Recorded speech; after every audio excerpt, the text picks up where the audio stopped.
Bonjour à tous, comme chaque dimanche, le nouveau numéro des infos de la semaine, c'est parti juste après le générique. L'actualité cette semaine, c'est évidemment le Covid-19, mais vu qu'on en parle toutes les semaines sur les posts Instagram de l'actu au quotidien, on va évoquer d'autres infos que l'épidémie. On s'éloigne quand même pas totalement du sujet avec cette première info, et un jeune espagnol qui s'est déguisé en chien pour sortir de son confinement. Non, c'est pas une blague, près de Tolède, un homme a été vu déguisé en caniche. La réaction des twittos a été plutôt partagée entre rire et colère, et une réaction plutôt compréhensive alors que le bilan en Espagne s'alourdit.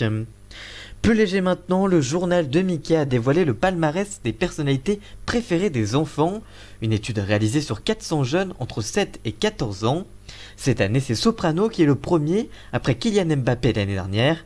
Les rappeurs Big Flo et Oli arrivent à la deuxième place, avec une montée de 2 places par rapport à l'année dernière.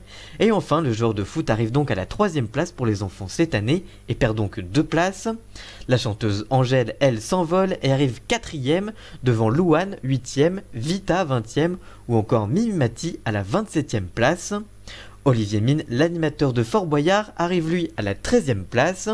Les collégiens préfèrent Squeezie à Omar Sy et Cyprien qui sont 2 et 3ème, tandis que les primaires préfèrent Soprano, Big Flo et Oli et Kylian Mbappé.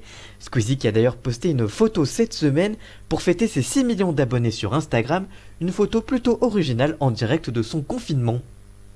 Info Gaming maintenant pour terminer cette émission, on a un petit peu plus d'informations sur la PlayStation 5, cette dernière est très attendue pour la fin 2020 et une console qui devra faire face à la concurrence avec la Xbox qui sort également une nouvelle console cette année. La PS5 pour le moment se dévoile peu, mais la stratégie est affirmée du côté de la firme, c'est de proposer des jeux plus puissants que sur la PS4 et de compenser l'échec de la PS4 Pro qui n'avait pas été un franc succès.